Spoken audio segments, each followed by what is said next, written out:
En Jakob het gewoon in die land van die vreemdelingskap van sy vader in die land Kanaan.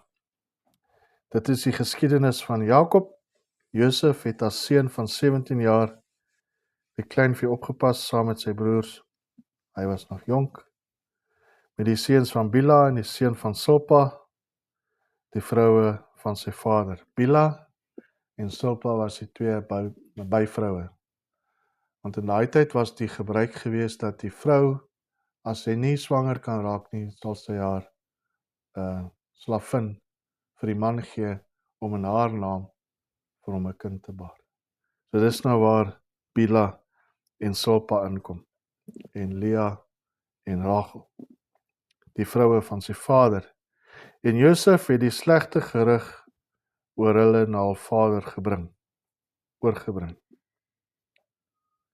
En Israel het Josef, Israel is nou Jakob, God het sy naam verander van Jakob na Israel toe. En Israel het Josef meer lief gehad as al sy seuns, want hy was vir hom 'n seun van die ouderdom, en hy het vir hom 'n lang rok met moue gemaak. Toe sy broers sien dat hulle vader hom meer as al sy broers lief het hulle hom gehaat en kon nie vriendelik met hom praat nie. Hulle het hom gehaat, sy eie broers. Wat 'n verwerping is dit, dat die eie familie jou haat. Hulle wil hom doodmaak. En hulle het nie met hom gepraat nie. En toe droom hy, as sy broers vir hom gaan buig. Plaas het hy dit vir homself af, sy drome. Maar nee, ek is mos die seun van Jakob. Ek is die seun van Jakob. Ek het 'n mooi kleed aan en ek is die een. Vertel hy daai drome vir sy broers, toe maak het hulle nog kwaader. Soos ons nou gesê het, is hy toe Egipte toe,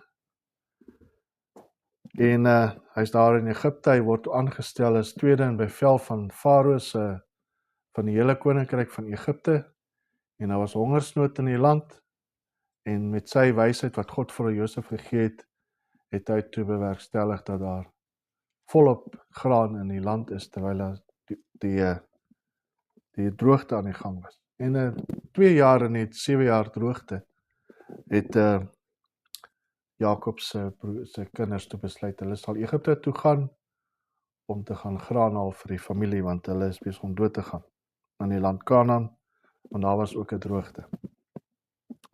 So, toe Josef nou gesien dat sy broers nou weer terug is in die land, maar hulle het nie geweet dit is hy nie, want hy is mos nou Egiptenaar. Hy het getattoo en sy oë seker getatoeëer soos 'n Egiptenaar en al die dinge. Kop is kaal geskeer. Hy lyk soos 'n Egiptenaar, hy's aangetrek soos 'n Egiptenaar, hy praat soos 'n Egiptenaar, en miskien hy's walking like an Egyptian. Ja, so, hy loop ook soos 'n Egiptenaar. So, hier is ons hulle nou. Nou, kom ons lees Genesis 50. Wat het Josef toe hulle weer na hom toe terugkom, toe lees ons die volgende.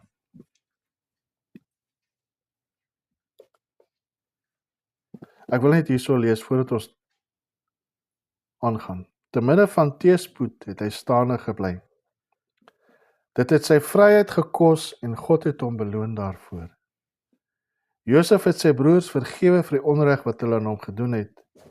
En dit is ook wat ons moet doen wanneer ons verwerp of te nagekom word. Dit help niks om te top oor die mense wat jou verontreg het nie. Vergewe hulle en maak ruimte vir rekonsiliasie.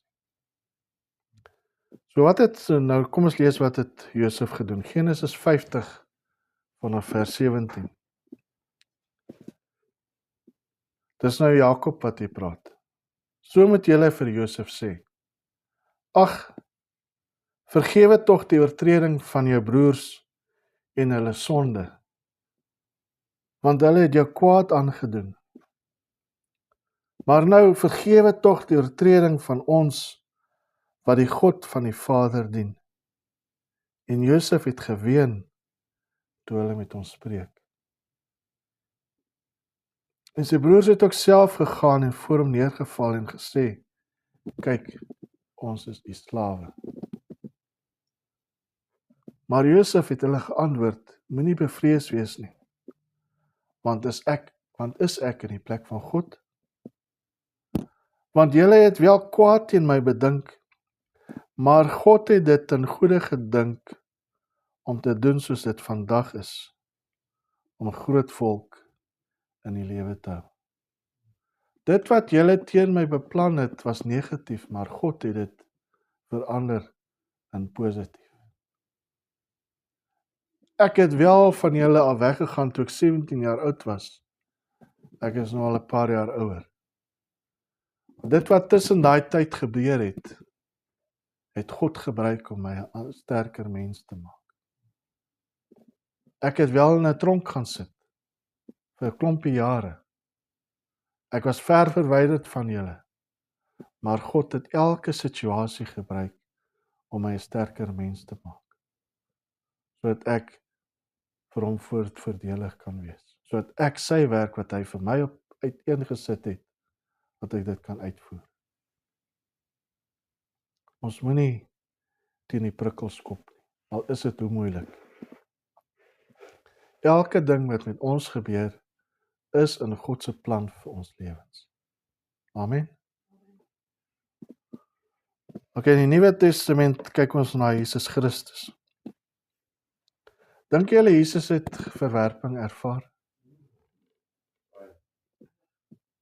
Baie erg. Hy is die skepper van die heelal. Sy volk is die Jode. Hy sê menigmale, ek het gekom vir die Jode, maar julle verwerp my. Kyk hoeveel het God verwerping geërvaar in die Ou Testament. Hoeveel keer het sy volk van hom af weggedraai? Hardloop hulle agter afgode aan. Agter drekgode aan. Die skepper van die heelal, wat die voëls en die diere en die alles gemaak het, gaan hulle en maak beelde daarvan en hulle aanbid dit. Hoeveel verwerping het God nie ervaar nie? Nou kom ons kyk na Jesus. Sy eie mense het hom verwerp. Johannes 1 vers 10, kom ons lees. Johannes 1 vanaf vers 10.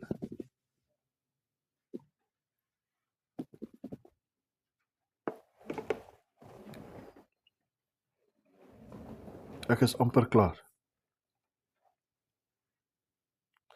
Hy was in die wêreld, en die wêreld het deur hom ontstaan, en die wêreld het hom nie geken nie. Hy het na sy eiendom gekom, en sy eie mense het hom nie aangeneem nie. Maar almal wat hom aangeneem het, aan hulle het hy mag gegee om kinders van God te word, aan hulle wat in sy naam glo. Wat nie uit die bloed of uit die wil van die vlees of uit die wil van 'n man nie, maar uit God gebore is. Aan elkeen wat hom aanneem, het hy mag gegee om kinders van God te word. Aan elkeen wat in sy naam glo. Matteus 13 vers 57. En hulle het aanstoot aan hom geneem, maar Jesus sê vir hulle, 'n profeet is nie ongeëerd nie, behalwe in sy vaderland en in sy huis. Sy eie dorp, Nasaret, het hom verwerp. Sy eie mense, sy eie familie. Ek wil net hierso lees in die Amplified, Matthew 13 verse 57, and they took offense at him, refusing to believe in him. But Jesus said to them, a prophet is not without honor except in his hometown and in his own household. And he did not do many miracles there in Nazareth because of their unbelief. Omdat hulle Jesus verwerp het, kon hy nie wonders en tekens doen nie. So. Matteus 9 vers 3. Die skrifgeleerders het hom ook verwerp. Die mense wat in beheer van die land staan, van die Jode staan, het Jesus verwerp. Die geestelike leiers het Jesus en sy leerstellings verwerp en hom beskuldig van laster. En dit het aanleiding gegee dat hy gevange geneem is. Matteus 27 vers 22 en 23 sê, en Pilatus sê vir hulle, wat moet ek dan doen met Jesus wat genoem word Christus? Hulle sê almal vir hom, laat hom gekruisig word. En die gouverneur sê, watter kwaad het hy dan gedoen? Maar hulle skreeu nog harder en sê, laat hom gekruisig word. Sy eie mense, ons wil hom dood hê. Ek het nou die dag, toe ek bietjie navorsing doen oor daai 4 bekers wyn, toe het ek op 'n site afgekom van die ortodokse Jode. Skryf hulle daar, we are waiting for the coming Messiah. Hulle glo nog steeds nie, die ortodokse Jode, dat Jesus die Messias is nie. Dis hoekom hulle 'n tempel weer bou. Dis hoekom hulle die Levitiese gebruike weer in werking stel. Want hulle wag vir die Messias, die Antichrist wat moet kom. Die Antichrist gaan 'n Jood wees, want hulle moet hom aanvaar as die Messias. Dis nie Donald Trump of een van die ander manne nie. Hy gaan 'n Jood wees. Dis ook nie die paus nie. Miskien is die paus eendag 'n Jood, maar dit gaan nie gebeur nie. Dis nie die paus nie. Miskien leef die ou al, die Antichrist. Ons weet nie. Jesus se verhaal illustreer verskeie aspekte oor verwerping. Jesus was onregverdig hanteer deur sy eie mense, ongeag sy sondelose lewe en perfekte leerstellings. Jesus was verraai deur een van sy disippels, wat 3,5 jaar saam met hom gewandel het, wat aan sy voete gesit het. Sy eie het hom verraai. Jesus was alleen gelaat in die tuin van Getsemane, terwyl hy daar in die middernagtelike ure gaan bid het en gevra het, Here, Vader, laat hierdie beker vir my al wegkom. Maar nogtans nie my wil nie, maar laat U wil geskied. Kom hy terug, dan vind hy sy manne aan die slaap. As julle slaap maar, gaan maar voort met julle geslaapery. Slaap ons partykeer wanneer ons nodig is om iemand te help. Waak en bid dat ons nie in die versoeking kom nie. Jesus se verwerping het gelei tot sy dood aan die kruis. Sy verwerping het die weg gebaan vir God se aanvaarding vir diegene wat tot bekering kom. Uit Jesus se verwerping het aanvaarding gekom. Amen. Jesus se liefde ongeag die mense se haat is vir ons 'n voorbeeld van onbaatsigtige liefde te midde van haat en verwerping. Want God het die wêreld so lief gehad. Sodat elkeen wat in hom glo, nie verlore sal gaan nie, maar die ewige lewe sal hê. Jesus se reaksie teenoor verwerping is liefde en vergifnis. Kan ons diegene onvoorwaardelik vergewe wat ons te nagekom het? Kan ons hulle vryspreek sodat ons vry kan wees? Het jy iets teen iemand? Wat beteken dit om iets teen iemand te hê? My vrou, kom staan hier langs my. Kom staan gou hier. Ek het iets teen iemand. Ek het iets teen iemand. Ek is gekonnekteer aan iemand. Stap, net so. Sien, stap ek hier die kant toe. Oral waar hy sê gaan is ek. Dis wat dit beteken as iets teen iemand het. Jou gedagtes is heeltyd gekoppel aan daai persoon wat iets aan verkeerd gedoen het aan jou. Haal hy koneksie af. Breek hy koneksie. Vergewe daai persoon. Spreek hom vry. Dit help nie, dis nie vir daai persoon voordelig nie, dit is vir jou voordelig. Nee? Spreek die persoon vry. Moenie wag vir daai persoon om na jou toe te kom en sê, hoorie, ek het iets verkeerd aan jou gedoen nie. Vergewe my nie. Dit gaan miskien nooit gebeur nie.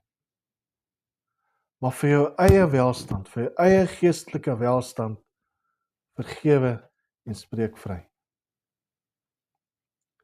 As daai persoon nie naby jou is nie, sit 'n stoel hier voor jou en jy sit op die ander stoel, dan maak jy asof daai persoon daar voor jou sit. Jy praat met daai persoon. Jy sê, ek vergewe jou vir wat jy aan my verkeerd gedoen het.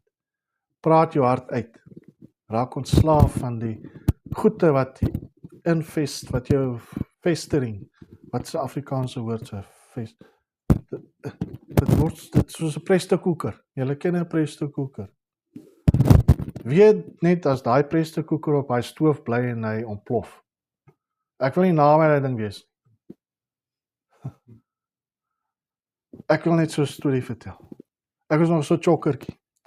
Daai tyd het ons kondensmelk is nog steeds kondensmelk in blikkies, maar was in blikkies. Dit is nie my hy is so vinnig oop. Jy moet hom oopmaak met 'n. Daar was daai tyd nog nie die creamy treat, wat caramel treats gewees nie. Hoe jy by caramel treat uitgekom is, jy moes daai blikkie kondensmelk in water sit en jy moes hom laat kook vir 'n paar ure. En ons sit daai blikkie kondensmelk op die stoof in 'n pot water.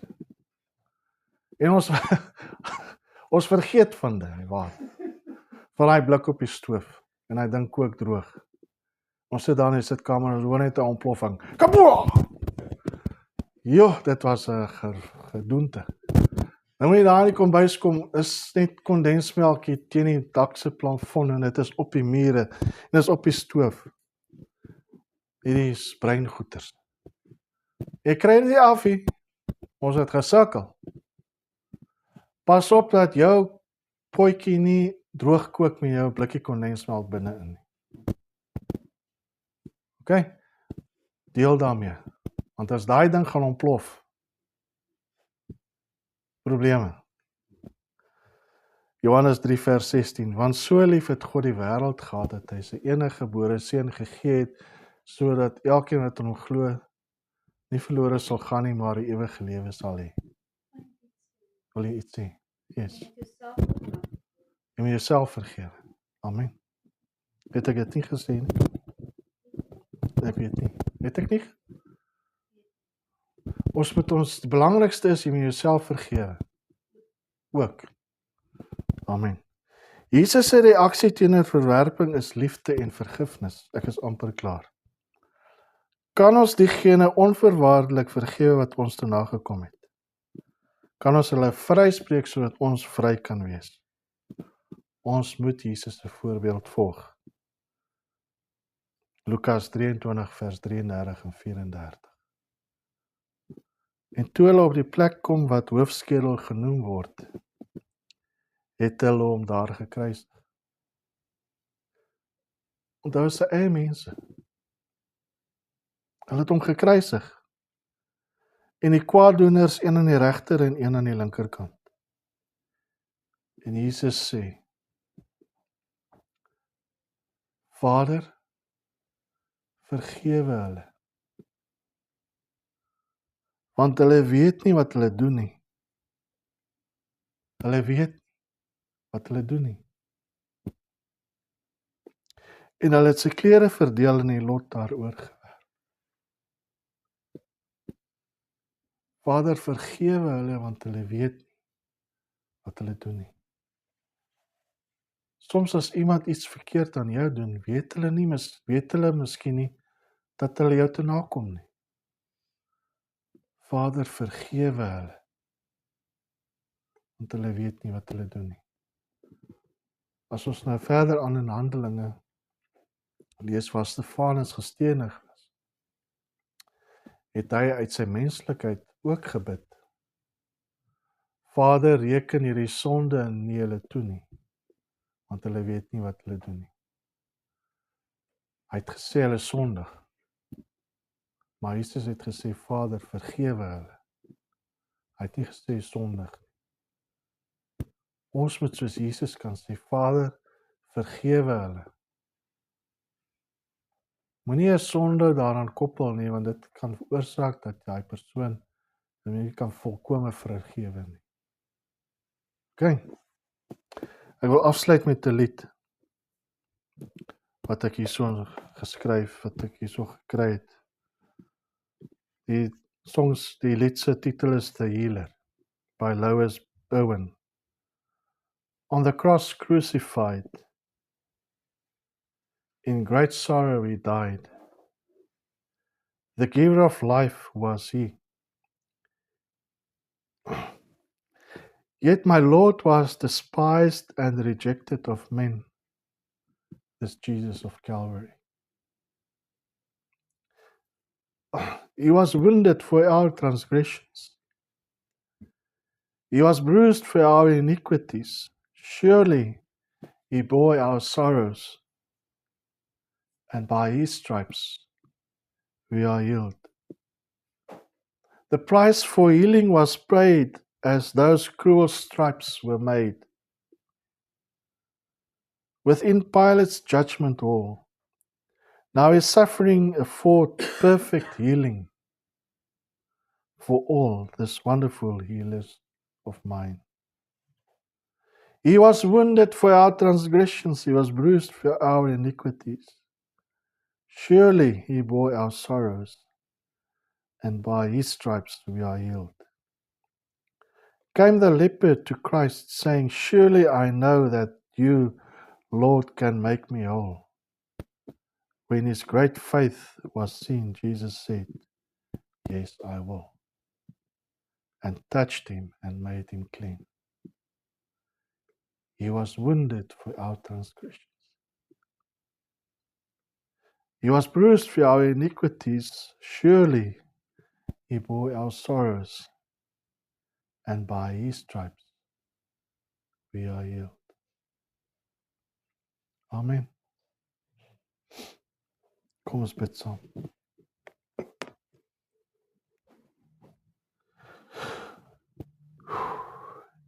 Hemelse Vader, baie dankie dat ons vanmôre kon geleer het van verwerping.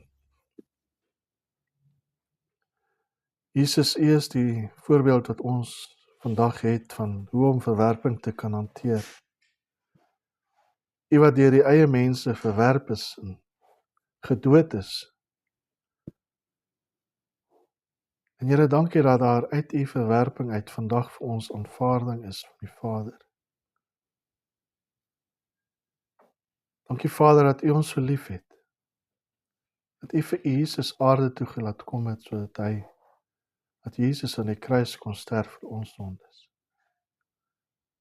Help ons Here dat ons lewens ook op die altaar sal plaas vir U. Want dit is ons redelike godsdiens. Here, waar ons miskien vandag emosionele verwerping ervaar, vra ek U dat U sal kom en ons sal gesond maak, ons sal heel maak, geestelik Here, geestelik en fisies. Want geestelike verwerping manifesteer in die vlees en maak ons siek, Here. Dit maak ons siek. Help ons, Here, dat ons mense sal vergewe en sal vryspreek en bovenal dat ons onsself sal vergewe en vryspreek. Maar daar dinge in ons lewens plaasgevind het, Here, weet ons, het sy negatief of positief, maar ons weet dit is in U wil en plan vir ons lewens, soos wat Josef in die tronk gesit het en al die dinge deurgemaak het. Op die einde het hy gesê, dit was alles God se plan vir my lewe. Help ons, Here, dat ons sal staande bly, dat ons nie sal bly lê as ons gewond word nie, Here, maar dat ons dit sal gebruik as 'n stepping stone en nie as 'n stumbling block nie. Dankie, Here Jesus, vir die goedheid, U guns en U genade. Dankie dat U met elke persoon is en dat U ons grondgebied vermeerder.